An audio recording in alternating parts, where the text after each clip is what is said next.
Good day and welcome back to another DB Legends video. In this video we're going to discuss whether you should summon on the Ultra Majin Vegeta banner. Now I'm going to preface this with a couple things. Firstly, you probably should not summon on the Ultra Majin Vegeta banner, especially if you are a free-to-play player. Ultra banners don't represent good value for you. It's not something you should do. They don't give you the same value as Legends Limited banners, because outside the Ultra unit, they're just generally not great. This trend continues with Vegeta's banner, so it's not unusual to not summon here, especially with Legends Fest around the corner. With that being said, I'm probably going to try summon for Vegeta. That's more because I like the character, and as always, if you like the character, you should summon for him.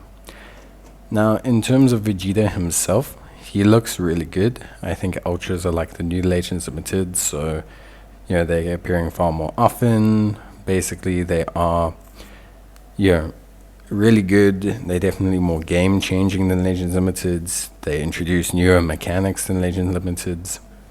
So they're kind of now I'd say the benchmark characters in PvP. A lot of them are Ultras. They tend to have a bigger impact on the meta. Vegeta himself feels pretty good. He's quite a tanky unit. 70% damage reduction, impact and explode damage reduction. He also has element type nullification that he can activate as well with his green card and his main. He also has his unique gauge, which also activates element type nullification as well. Cancels enemies buffs, flicks it with no switching. He has counters to blast attacks, so while moving, while standing still, while moving to the side, while switching, while changing cover, any kind of blast attacks he'll automatically counter. The counter is combo, so you can counter into strikes, you can counter into special moves, you can counter into ultimate arts. So he does have the ability to counter. This is pretty important. He is also obviously able to counteract Gogeta, because he is a yellow type unit. So they are finally basically saying, okay, the purple Gogeta meta is over. Don't want to say it's over, but definitely he will be impacted by this.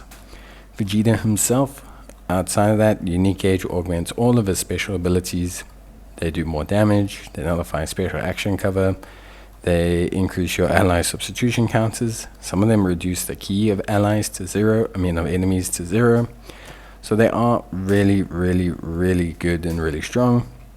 And even his green card basically allows you to essentially cause a huge problem, nullification of enemy, destroy card effects. Just in general, a really, really strong unit.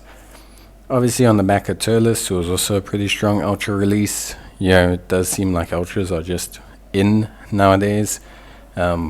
So it definitely seems like the trend is to just have Ultras be more common.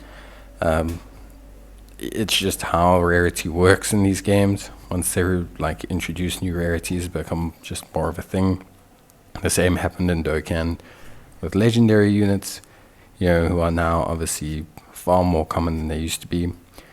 The banner itself is objectively terrible, kind of, as is always with these Ultra banners. Majin Vegeta, Revive, UI Goku. These units aren't terrible, they're just not meta game changers right now. A lot of them will offer themselves as boost material more to Vegeta, but I wouldn't summon.